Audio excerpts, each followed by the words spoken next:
I'm Pete Williams. I'm the CEO of Deloitte Centre for the Edge in Australia.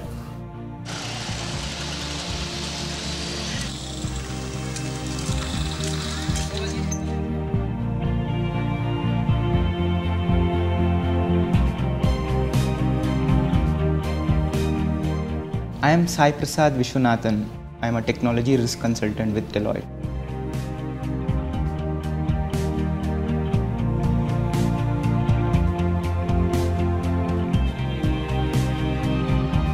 My name is William Lochi.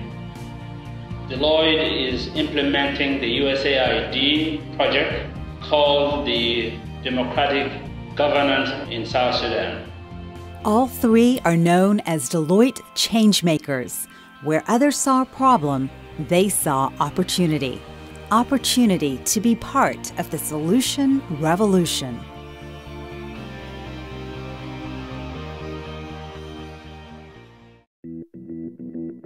During the day, 13 people in the area died. There were about 250 houses out of around 300 that were burnt to the ground, and the place was really just scorched earth. With a community destroyed, Peter Williams looked around and said, "We have to act." I think a lot of communities are often used to sort of thinking, well, that's the government's role and they'll take care of it. But in the situation that was here, it was, we can't wait. I set up a blog straight away. Just really the first blog was titled "A Cry for Help from the People of Flowerdale." Then I thought, okay, well that's great, but what to do next? And then I thought, okay, well let's use Twitter to amplify it. The reality was that back in, perhaps before this type of technology was out, it would have been really hard just to get the coordination and speed that we needed to make things happen. For Pete and the community, it's a chance to not only rebuild, but to build better. We came up with this notion of a sustainable, empowered community. We were looking at things like the ethos of the town, the economic future of the town, the environment of the town. We ran a forum where we came up with priorities for the town, which was really important. It was very much driven by the community model, which is the upside down triangle.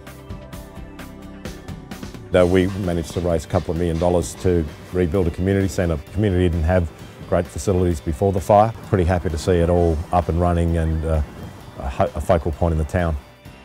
It was quite extraordinary, even though Flowerdale's a relatively small community. The people in the community and their networks were quite vast. It's that notion of owning and driving to get the outcome you want as opposed to letting it happen to you.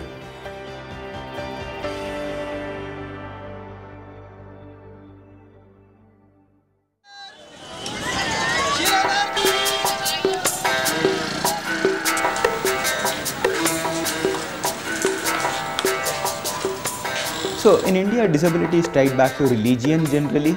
So they believe that a person with disability is actually a person who has performed bad karma in the past. And therefore, a lot of times what happens is, right from the very moment a person with disability is born, they are treated as if they have already committed a sin. When Sai Prasad Vishwanathan leaves India to go to college in the United States, he has an epiphany. Never before had he seen accommodations for the disabled, like access ramps and handrails. In the US, when I saw the infrastructure access that allowed me to go even to the remotest of places possible, it came as a pleasant surprise. And the way the infrastructure there nullified my disability, I understood that the actual disability is not my physical disability, but it's the infrastructural disability that's around people right here.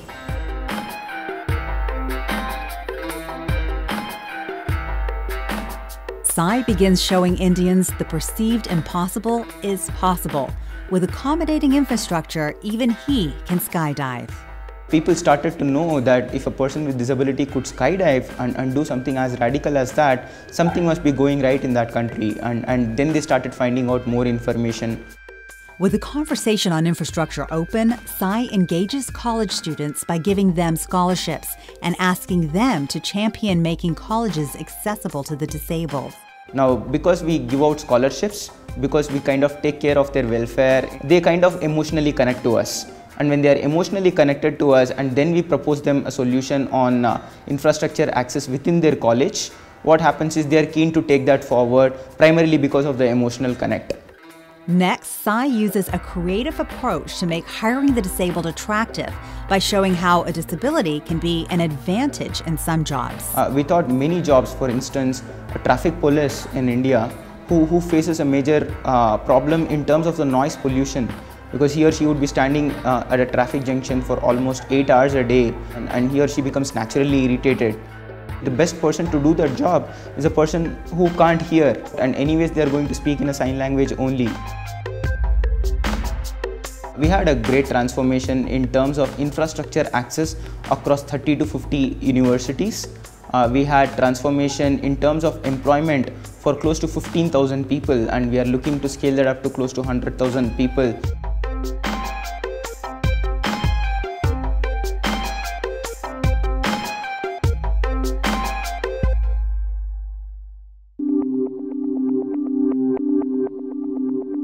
My story is not a special story, but I think it's a story of South Sudanese people. I trekked miles and miles. I think you probably have had this story with many lost boys. William Lochi is one of many young Sudanese men who have come to be known as the Lost Boys. Separated from his family at just 13 during war, he treks to Ethiopia and later walks to a refugee camp in Kenya with other young boys. We were walking weeks and days and weeks, and with no food, no water. At a certain point, we drank our urine, and we have to continue to walk. Some of them die, in front of you, and we just have to, take courage and keep going. William spends close to 9 years in Kenya as a refugee. Then a resettlement program grants him the opportunity to study in Canada. He ultimately does very well, landing a comfortable job in the petroleum industry after graduation. The map of Africa could be about to change forever. Then news of South Sudan's long-awaited vote on a referendum for independence. After years of brutal civil war, there's great appetite here to break away from the north. William immediately becomes involved in organizing the voting for Sudanese expatriates in Canada. These people came as early as 6 o'clock in the morning. They were lining up. We couldn't let them into this building where we had. They say if they can wait for 55 years to have the opportunity to vote in a referendum, they don't mind waiting for 8 hours or even the whole day. I was moved by that. I went to my boss. I say I'm going to go to South Sudan. I didn't know whether I was going to have a job in South Sudan, whether I will have a place to stay in South Sudan, whether I will have a place to sleep, whether I will have food to eat. It really doesn't matter. I just wanted to go home. They wanted freedom. They don't want to be second-class citizens. I wanted to be part of the story. Individual responsibility is the key to any governance, anything in this world. William is currently working at Deloitte on a USAID-funded project to improve governance in the Republic of South Sudan, working with the nation's leaders to shape policy and improve executive decision-making. That engagement as an individual can build up to be something that can be worthwhile to the nation, to the region of East Africa, and to Africa, and to the world at large.